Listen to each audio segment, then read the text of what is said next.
Que retenir de l'arrêt de la Cour constitutionnelle RP 001 du 15 novembre 2021 acquittant Augustin Matata Ponyo dans le dossier Boukangalonzo? Nous allons en parler avec plusieurs confrères.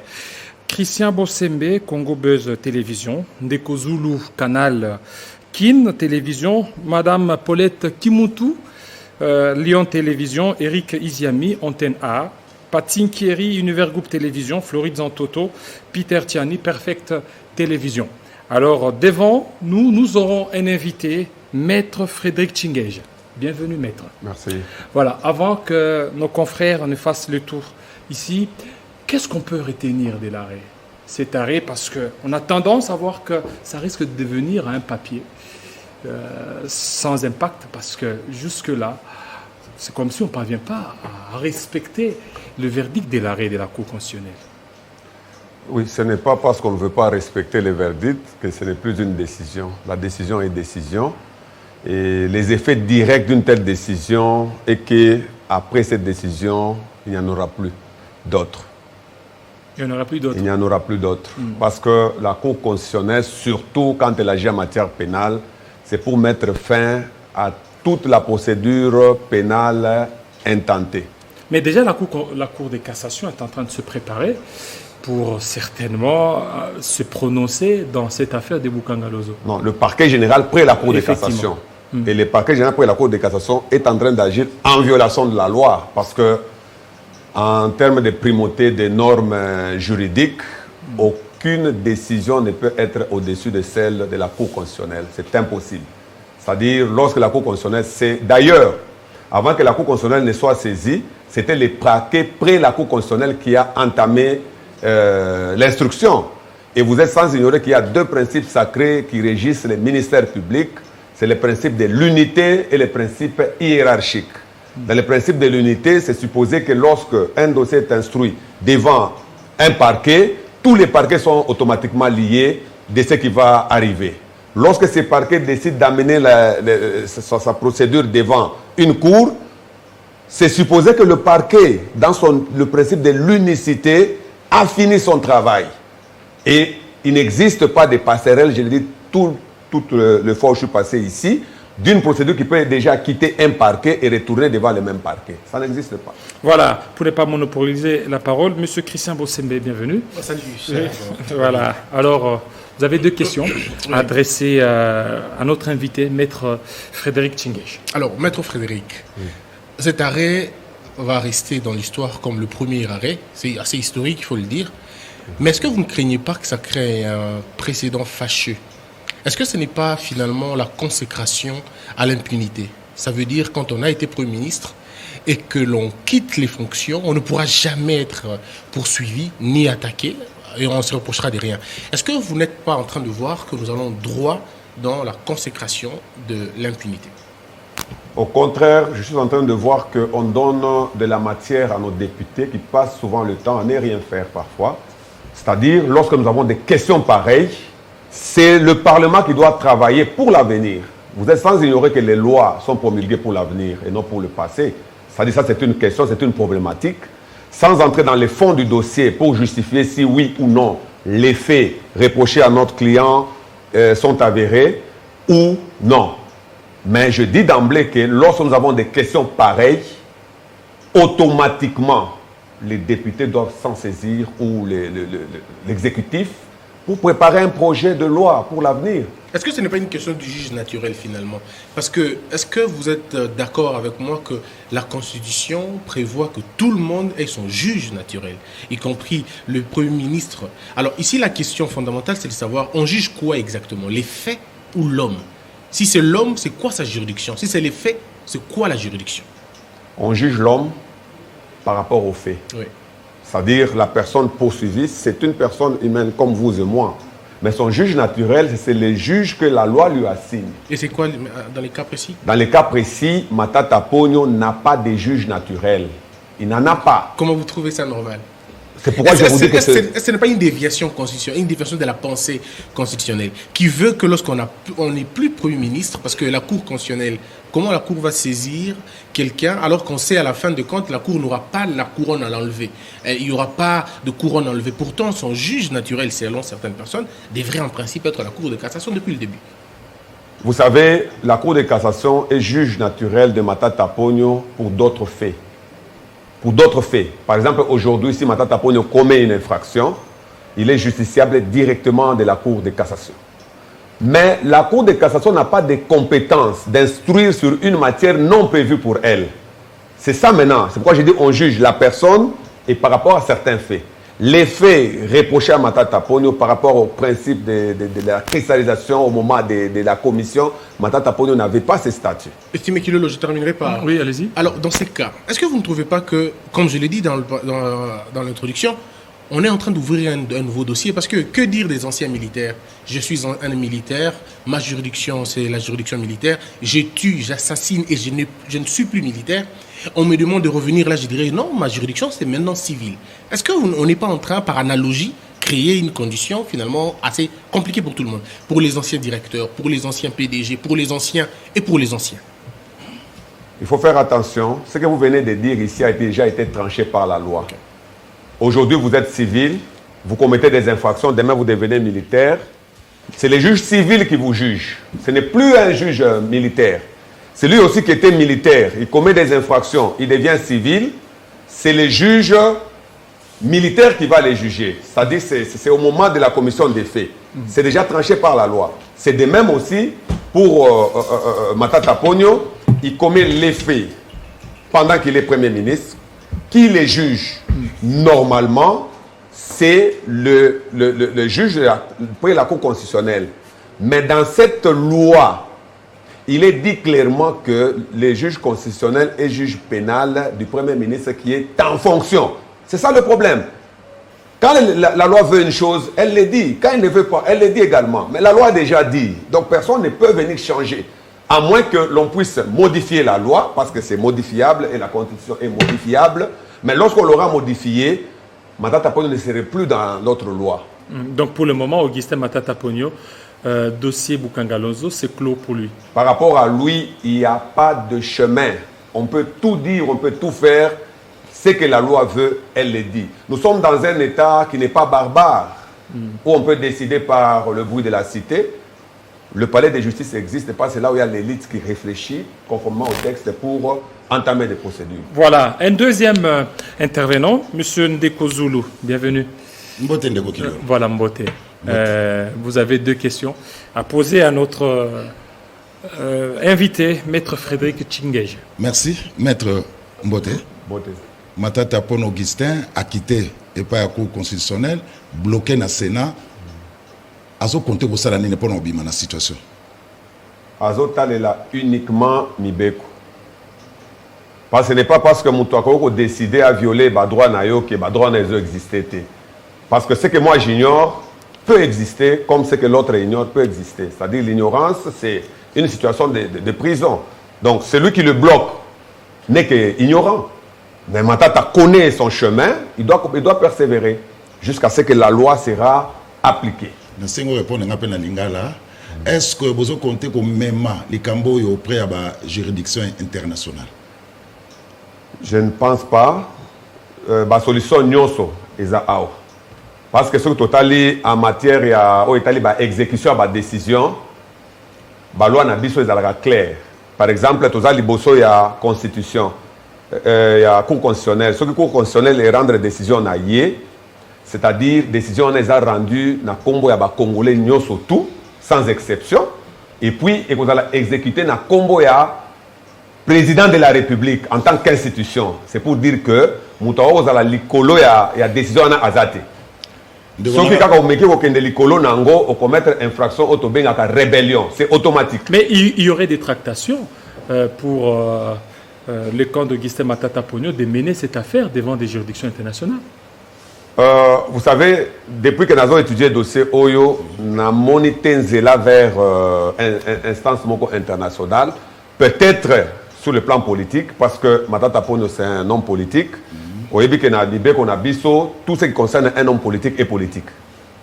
C'est comme ça, c'est le principe. Même en matière pénale, tout ce qui concerne un homme politique est comme un cas politique. Donc, on a des démarches politiques. Maintenant, on a n'importe Oyo à Lingui. Mais en tant que juriste, on a dit que en matière de souveraineté, la décision na biso, instance ou la Cour constitutionnelle exaltée. Maître, d'après l'information, Matata a dit 2 conditions. Première condition, a postulé comme candidat président de la République en 2023. Deuxième condition, à côté de l'Union sacrée. C'est l'année pour nous côté de l'Union sacrée. Bon, on a une démarche purement politique. Ce qui va s'engager à la wana pour la liberté, on a un harcèlement. Les harcèlements, on a un harcèlement. Mais parce c'est que non politique. normalement, on est libre. Il y a qu'on dit qu'on postuler ou bien qu'on postuler. C'est une liberté. Attends, on a décidé que non, on a postulé. On a Congolais, on remplit les conditions. On a postulé. C'est un droit, un droit politique reconnu dans les Congolais. Ce qui est que Basengi Makambo, Ndengewana, mais c'est non politique, vous l'avez dit. Et pourquoi ne pas aussi envisager des solutions politiques pour mettre fin à ça? Parmi lesquels, ça veut dire qu'il puisse intégrer l'Union sacrée, qu'il ne puisse pas se représenter à l'élection de 2023. Est-ce que vous savez que ça c'est ma lecture? Ça n'engage personne. Ça c'est ma lecture. Si notre pays n'évolue pas dans les institutions, c'est à cause de ce genre de comportement. On pense toujours que quand il y a quelqu'un au pouvoir, tout le monde doit lui faire les beaux yeux. Là, on mélange les torchons, les bananes et tout, et ça bloque. C'est indigeste. C'est-à-dire quand on veut avancer, on avance avec des gens qui sont déjà dans la vision d'avancer. C'est pourquoi vous voyez que tout semble bloqué. Parce qu'on veut faire venir tout le monde à la table pour faire un forcing et avancer. On n'avance jamais comme ça. La gestion politique fait qu'on invite les personnes d'abord. Parce que chacun a une histoire. Même moi, j'ai une histoire. On ne peut pas me prendre automatiquement parce que je dois travailler, me placer parce que c'est moi, je réponds au nom de Frédéric. Non. Il y a toujours des critères pour qu'on crée un bloc et ce bloc-là est censé avancer dans une même voie. Et si ça bloque, je vous l'ai dit, c'est parce qu'on mélange un peu de tout le monde. Et si on veut prendre également Matata Ponyo, les placer là-bas, et qu'est-ce qui justifie que celui qui est là-bas, ça va avancer? Voilà, la seule femme au milieu des hommes, Madame Paulette Kimuntu, bienvenue. Merci, bienvenue. Voilà, puisque c'est le mois de la femme, vous aurez droit peut-être à 3 questions. Oh, c'est gentil. Je vais faire une question en lingala, comme j'ai 2 émissions, donc une en lingala et une en français. Je vais commencer en français. Maître, nous avons vu plusieurs condamnés, entre guillemets, sortir de ce pays. Je ne peux pas citer les noms. Mais on ne comprend pas pourquoi on empêche Matata Ponyo de quitter la ville de Kinshasa pour aller au sein de la République démocratique du Congo. Est-ce que la loi, vous qui êtes juriste, la loi permet-il cela, la restriction de la liberté pour se déplacer? Bon, la liberté, c'est un principe. Vous allez prendre les dispositions de l'article 28 Code pénal, des procédures pénales ou les articles 18 et 19. Vous voyez que la liberté, c'est un principe.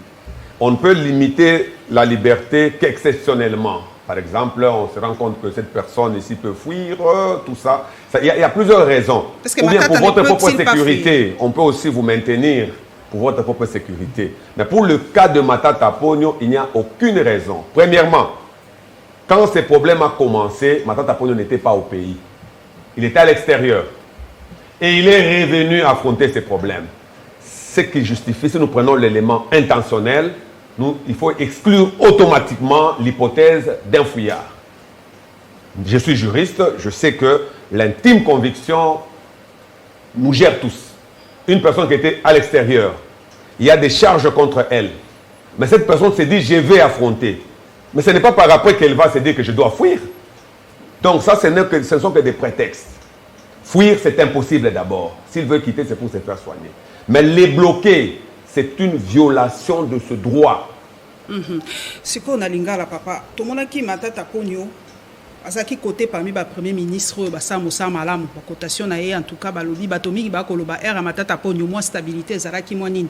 Est-ce que ezali façon te ya ko bomayer politiquement parce que tozo comprendre te faute nini expliquer non na bana mboka faute nini ba ko reprocher penza na matata po ba institut ba tribunaux ba cour ba nini ba tonyo ba ko on dit ba ko elaguer likambo ngo mezo zonga kaka yebisa bana mboka na lingala facile et loko nini ba ko reprocher vraiment na matata ponyo. Matata ponyo ba reprocher qui est problème ezaki lié na gestion ya dossier à Bukangalonzo. Azongi aye ko se défendre na dossier na ye pour la défense na ye. Makambo tout eza clair. Na mutazo mener banquette na ye moko matata ponyo baza conscient que tout est clair. Après, dossier mosusu yé, dossier ya ba bien aérianisation. Wanape, ezala mutalandela ki ezala emoko, tout le monde était convaincu que eza clean. Mais ce qui va continuer ko empêcher ba mouvement na ye ya kokende, awazaki na Matanga, bloqué à Kinshasa alors qu'il fallait se rendre dans Lubumbashi, dans le même pays, va empêcher qui est à Kende. Donc, ça ne nous revient plus à nous. Il y a quoi expliquer. Et ça, baoyo bazo bloqué, bangon defo baye bisabiso. Parce que nous sommes avocats. Il faut na kota nanu, na kati, na comprendre. Mais nous avons expliqué que nous avons bloqué que raison ya ko bloquer eza oyo, eza oyo. Parce que biso toza o babenga to incarnaka droit de la défense. Mais cour constitutionnelle arrêt nango c'est salamate. Et salama déjà. Et lobaki nini arrêt wana. Et c'est déclaré incompétente. C'est-à-dire pour qu'on comprendre très bien. Cour constitutionnelle se saisira qui yango mokoto c'est-à-dire euti na parquet. Parquet a sali instruction na nyonso pour na parquet. Il fallait débat saisir cour constitutionnelle pour condamner. Non, Moussala parquet ici là qui. Parquet à ça la unité, bah ben en unité. Ce qui dossier ça na parquet à taille assez. C'est supposé que parquet nyonso ils a saisi lié à l'instruction one. On a principe et ça là qu'on a principe il y a unité, na principe to ben un principe hiérarchique. Na quand il y a principe hiérarchique, le col à parquet on a parquet supérieur que le parquet nyonso. Après Moussala parquet on a parquet mon côté et que vous la problème one. Parquet on a ici Moussala et tindi liboso ya ba juge. Lorsque tindi liboso ya ba juge, c'est supposé que parquet se dessaisir na instruction. Mon instruction a commis cours. Ce qu'on cours et moko a tranché. Et qu'on zonga na zela nini po zonga na parquet mosusu. Ce qui parquet mosusu ce dossier wana eza violation ya mibeko na biso. Siko toko suka boni na matata. La nature a horreur du vide comme on dit. Siko situation eza ndenge nini. Bazo pekisa ya bima azo sala na Sénat kuna pe tension ezali ba immunité na yepe tozo ebate soki eza levé soki eza assise tozo eba pété ye moko moto aza ndenge nini ako continuer ndenge nini. Oyebi histoire à droit hein et ça les maka dans le temps. Histoire à droit ezala kabongo.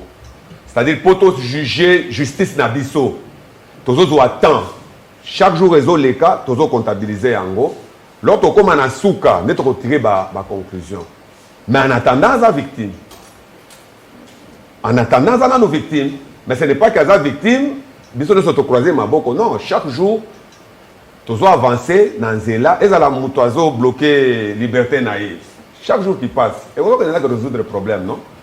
Na pays auto et biso que tu as histoire politique en boka na biso ba on pousse en baleka vous comprenez c'est supposé que chaque étape le temps et permettra biso de résoudre des problèmes mosusu pour le moment ton dimi qu'ils ont subir injustice voilà l'injustice telle que madame Paulette Kimoutou l'a dit maître Tchingej. Les dossiers Bukangalozo, dossiers aussi des aérianisations, jusque-là, au niveau d'abord du Sénat, ça continue beaucoup plus à faire mouche. Il y a beaucoup de réactions de part et d'autre. Quelle issue? Une issue politique ou judiciaire? Pour moi, j'ai toujours dit qu'aussi longtemps que le politique influe sur la justice, aussi longtemps que la justice n'a pas son indépendance, nous subirons la même chose. À ce stade ici, le Parlement n'a aucun pouvoir sur les dossiers Boukangalonzo parce que nous avons le principe de la séparation de pouvoir.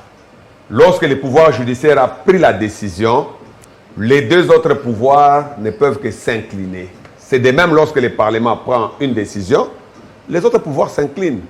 C'est-à-dire qu'il ne faut pas qu'il y ait un pouvoir qui empiète sur l'autre, comme tel que nous constatons. Je vous ai dit ici que les décisions de la Cour constitutionnelle sont rendues au nom du peuple congolais et exécutées au nom du président de la République. Lorsqu'on tente seulement de faire obstruction, on commet l'infraction de rébellion. Donc quiconque, que ce soit au Parlement, que ce soit au gouvernement, tout celui qui fait obstruction se rend compte qu'il commet l'infraction de rébellion contre le président de la République en tant qu'institution parce que c'est en son nom que cette décision doit être exécutée. Voilà, bienvenue chers confrères. Eric Iziami, vous êtes d'Antenne A. Ok, vous avez une question à poser à notre invité Frédéric Chinguèche. Merci maître Frédéric. Je voudrais savoir, vous avez parlé de tout le pouvoir qu'il y a, judiciaire, législatif et puis exécutif, mais il y a aussi nous autres qui sommes entre guillemets appelés quatrième pouvoir, la presse. Alors, au-dessus de tous ces pouvoirs, il y a un pouvoir que l'on reconnaît au chef de l'État, c'est à lui que l'on reconnaît le fait d'assurer les bons fonctionnements des institutions. Il est au-dessus de la mêlée. Alors ma question c'est celle de savoir, nous avions appris il y a peu que vous avez écrit au chef de l'État. Je voudrais savoir, puisque vous venez de le faire il y a peu, vous a-t-il déjà répondu, oui ou non? Et comment vous interprétez le fait de vous avoir répondu ou de ne vous avoir pas répondu? Jusque-là, le chef de l'État n'a pas encore répondu. Si vous voulez que je vous réponde directement, il n'a pas encore répondu. Cela ne signifie pas qu'il ne va pas répondre. Parce que nous ne sommes pas dans ses intentions ou dans les charges qu'il a. Il peut se dire, je commence par tel dossier, je finirai par tel autre. C'est une liberté, mais il n'y a pas encore de réponse. Quand je parle de trois pouvoirs, je n'ai pas négligé aussi le vôtre. Parce que votre pouvoir, c'est un pouvoir qui est entre les lignes. C'est-à-dire, on ne peut pas... Je vous le concède, oui. C'est un pouvoir comme le 3. Quand nous comparons les trois pouvoirs, ce sont des pouvoirs traditionnels. Qui doivent se séparer, mais vous êtes au même moment dans tous les pouvoirs. Vous marchez avec l'exécutif, vous marchez avec... Parce que vous apportez l'information en tant que journaliste d'investigation. C'est-à-dire que vous vous retrouvez partout. Donc votre pouvoir est un peu dans les trois pouvoirs. Et vous n'avez pas l'impression que ça traîne un peu depuis que vous lui avez écrit?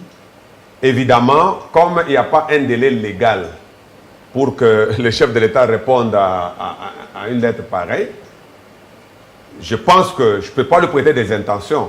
C'est une lettre qui est déjà sur la table du chef de l'État. Et c'est à lui de se dire qu'il est prêt à répondre ou ne pas répondre. Mais parfois aussi, le silence peut être une réponse. Vous êtes de la communication. Vous savez que même dans nos lois, il y a des silences qui constituent des réponses. Alors, maître, une deuxième question. Je voudrais savoir, dans le mental collectif de Congolais, on sait que l'arrêt de la Cour constitutionnelle est inattaquable, mais exécutoire de facto. Mais maintenant qu'il y a eu un arrêt par rapport au dossier de Matata Ponyo, et que cet arrêt-là, dans le fait, au quotidien, nous vivons que ce n'est pas appliqué. Vous, ça vous fait quoi? Parce qu'entre-temps, nous avons des étudiants qui apprennent le cours de droit. Vous ne voyez pas que vous-même, juristes, vous nous menez parfois dans...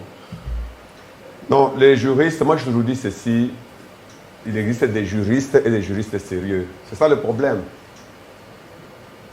Un juriste peut réfléchir en amont comme en aval. C'est comme ça que nous avons parfois des procès où il y a deux camps qui se battent et au finish, les juges tranchent.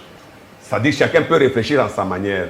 Mais nous voulons que tout retourne dans les textes. Parce qu'un état de droit est géré par rapport au texte. Ce n'est pas le texte qui nous met en difficulté. Ce sont les personnes censées appliquer ces textes-là qui ne les font pas. Qui sont en abstention. L'abstention qu'on appelle au pénal l'abstention coupable. C'est-à-dire je dois jouer un rôle, je ne joue pas. Mais je vous assure que dans la mémoire collective des Congolais, beaucoup ignorent les effets de la décision de la Cour constitutionnelle. Parce que si le 60% des Congolais mettent dans leur tête qu'une décision pareille est erga omnes, c'est-à-dire imposable à tous, je pense que ça passera facilement. Nous avons un peuple qui n'a pas la facilité d'entrer en contact avec les textes. Ça, c'est mon expérience personnelle parce que nous échangeons, nous sommes presque partout. Vous comprenez que chacun peut réfléchir parce qu'il a suivi à la radio, il peut réagir parce qu'il était dans un marché, les gens parlaient, mais le soubassement de la science même du droit, on ne sent pas. Vous savez qu'on peut mentir que les gens qui ne comprennent rien. Vous comprenez? Mais les gens qui comprennent, c'est difficile même de mentir. Parce que vous êtes, en vous prononçant, vous dites directement que non, non, ici c'est que je dis, tout le monde sait que je mens. Mais si quelqu'un peut se réveiller aujourd'hui et mentir, c'est uniquement parce que les gens sont ignorants. Et l'ignorance vient d'où? Regardez seulement d'où nous sommes tous formés.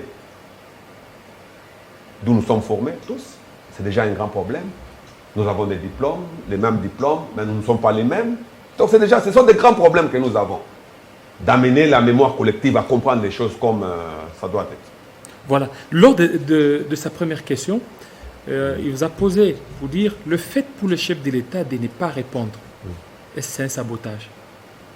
Je ne peux pas dire que c'est un sabotage. Vous savez que ne pas répondre, c'est aussi répondre. Hein? Ne pas répondre, c'est aussi répondre. L'école des Palo Alto. Ne pas répondre, c'est aussi une réponse. Je peux dire ça, je peux conclure comme ça. Une personne peut décider de répondre et une autre personne peut se dire je préfère laisser qu'on oriente cette démarche ailleurs.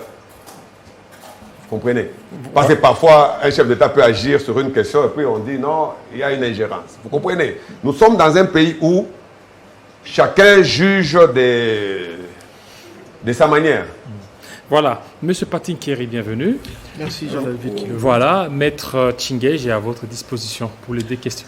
Voilà, Maître Frédéric, est-ce qu'il existe une passerelle entre la Cour constitutionnelle qui s'est déclarée incompétente et finalement la Cour de cassation qui veut ouvrir peut-être une autre instruction contre votre client, le sénateur Matata Ponyo?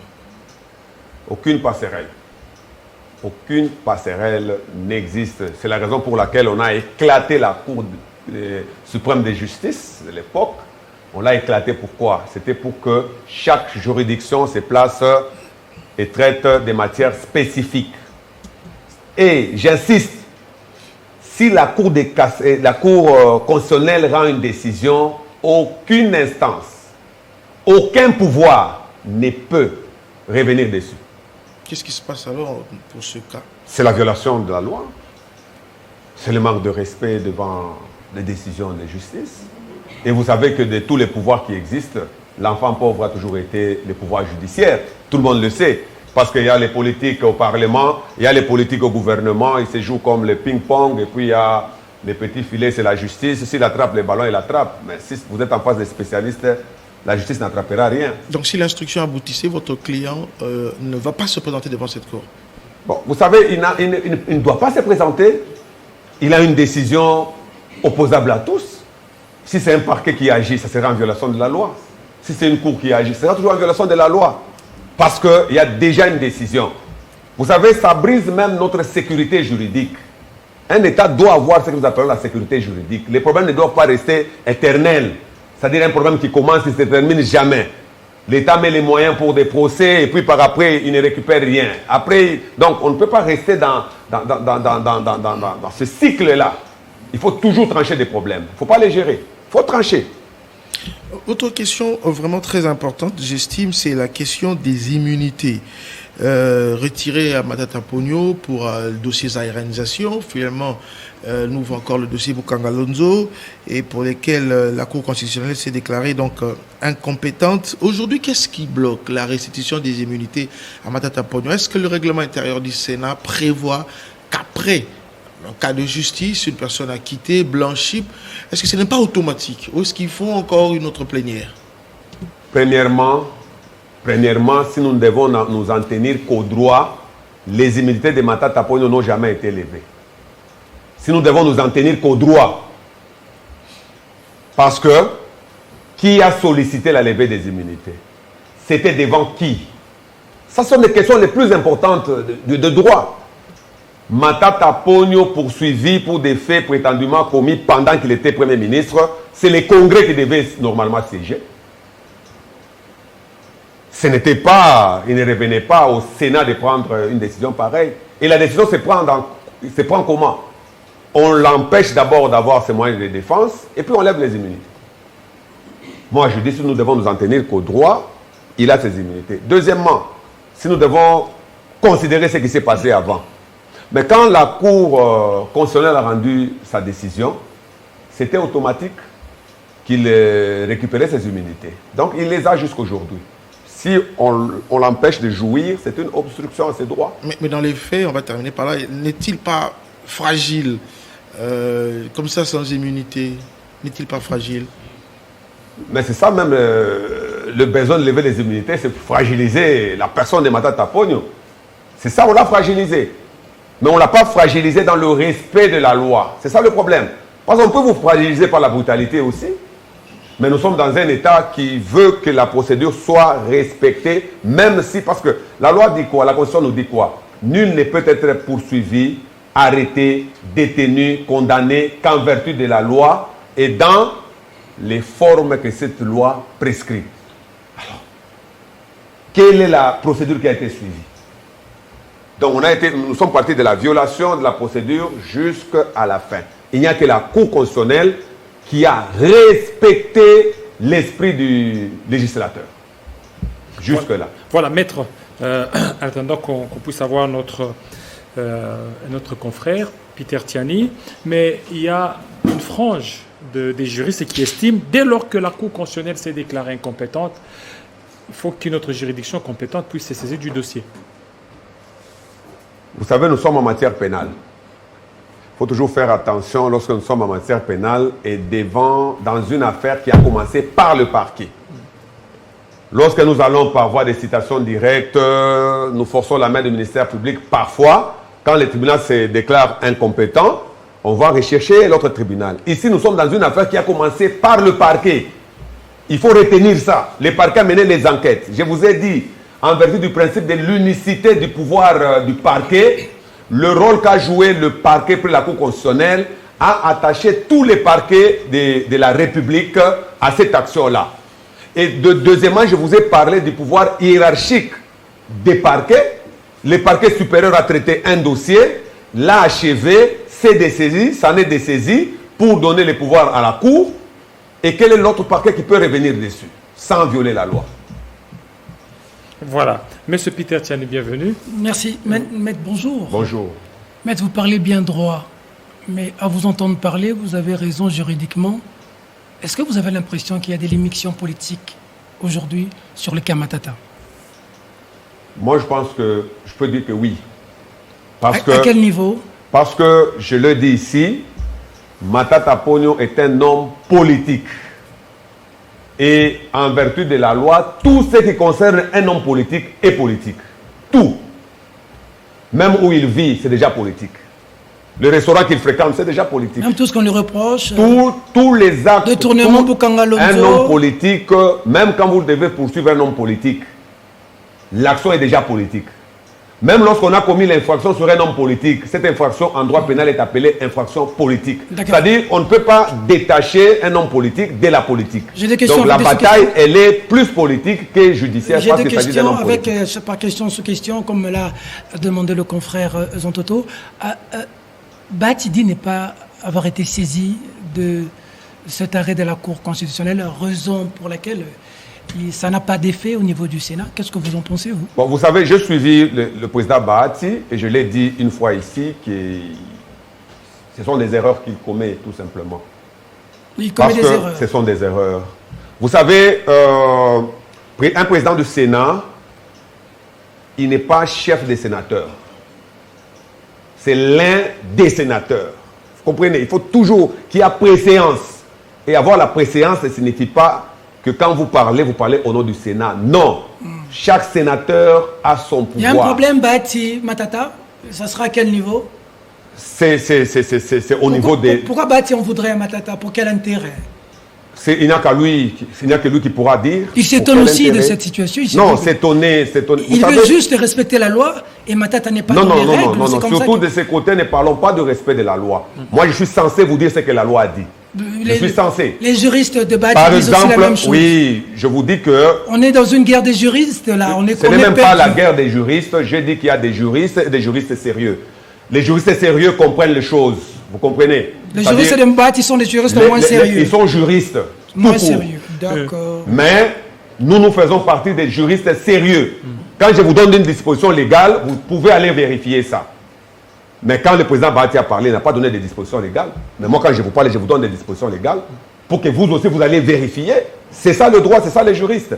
Donc je ne peux pas aujourd'hui dire que ce que le président Bahati a dit est vrai. En tant que juriste, j'ai dit que ce sont des erreurs. C'est des erreurs. Avec raison.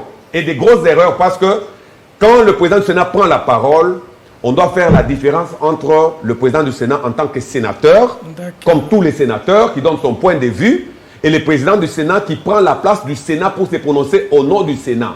S'il veut se prononcer au nom du Sénat, tous les sénateurs doivent lui donner les quitus. C'est ça le droit.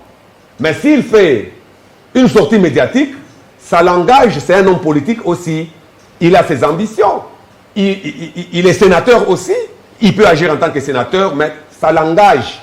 Mais dire que ça engage le Sénat... Ce débat, ils disent, qu'est-ce que ça va avoir de politiser, de combattre Matata? Mais ce sont des hommes politiques, on parle même de Fachi, on dit Fachi, Matata, que représente-t-il comme danger à Félix Tshisekedi? C'est comme Mende avait dit une fois un acteur politique, une souris naine par rapport à Fachi, et que bon, il n'y a pas photo, il n'y a pas de débat, il ne faut pas dire qu'il y a de la politisation dans un dossier judiciaire pour quelqu'un qui, face à Fachi, ne fait pas le poids. Vous savez, le poids d'un homme politique n'est connu que par son adversaire. On peut chanter, on peut le dire, mais le poids d'un homme politique, c'est l'adversaire qui connaît.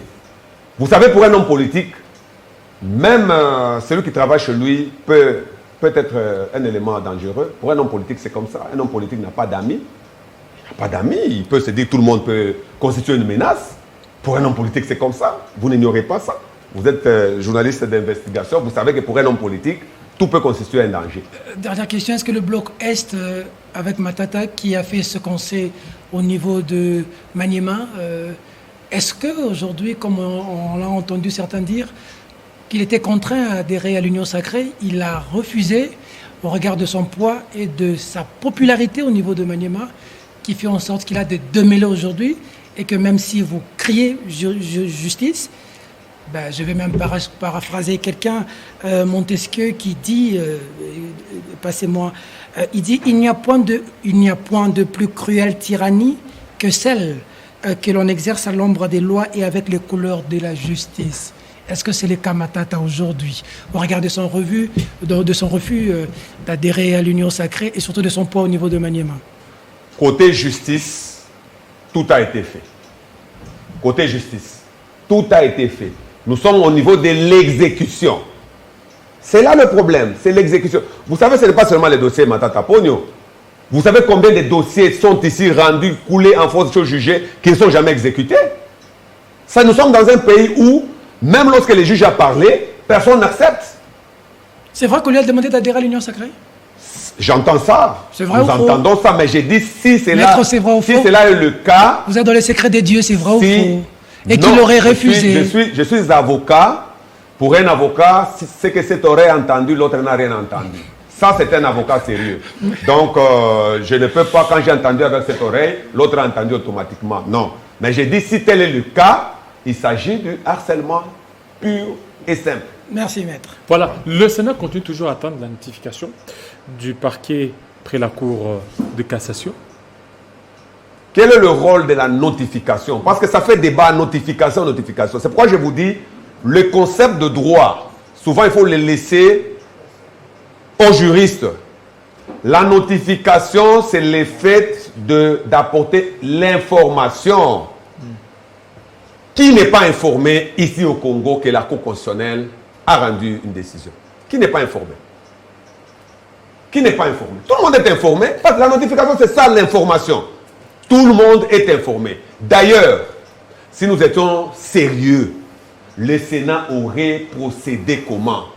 Parce que c'est le Sénat qui a pris un de ses fils, l'a livré à la justice. Mais c'est le Sénat qui devait même créer une commission pour le suivi. C'est ça la sécurité du Sénat. Et vous, en tant qu'avocat, pourquoi vous ne menez pas des démarches pour aussi avoir cette notification? Nous menons les démarches. Je vous dis que... Et vous en êtes où avec ces démarches? On ne peut pas étaler ça ici. Vous comprenez? Ça dit, les démarches sont entamées. Mais, ça stagne un peu. Ça ne recule pas, ça stagne un peu. Donc, nous savons que au finish, cette notification sur papier finira par arriver. Mais je vous informe qu'il n'y a personne qui ignore que la Cour constitutionnelle a déjà rendu sa décision. Tous les Congolais le savent. C'est ça le rôle de la notification, c'est porter l'information. Mais l'information est déjà là. Voilà, maître, pour terminer, est-ce que vous allez plaider lorsque vous serez notifié par le parquet près la Cour de cassation, parce qu'il y a déjà des tractations, on a suivi, ils sont en train de se préparer pour convoquer Augustin Matata Ponyo, et vous, comment vous allez vous y prendre? Moi, je vous dis à un juriste sérieux que cette procédure n'avancera pas. Sinon, nous allons tomber dans la situation d'une bataille institutionnelle. Une bataille institutionnelle, c'est-à-dire les institutions vont s'entremêler et ça ne sera plus beau de notre droit congolais. Voilà, merci beaucoup maître Frédéric Tchingej, merci à nos confrères Christian Boursembe, Congo Buzz Télévision, Ndeko Zulu, Canal Kin Télévision, Madame Paulette Kimuntu, Lyon Télévision, Eric Iziami, Antenne A, Patin Kieri, Univers Groupe Télévision, Peter Tchani, Perfect Télévision. Restez branchés sur Télé 50. Merci aussi à vous, maître. Merci, je pour vous remercie. votre aussi. promptitude avec laquelle vous avez répondu à notre invitation. Merci. Restez branchés sur Télé 50. À très bientôt.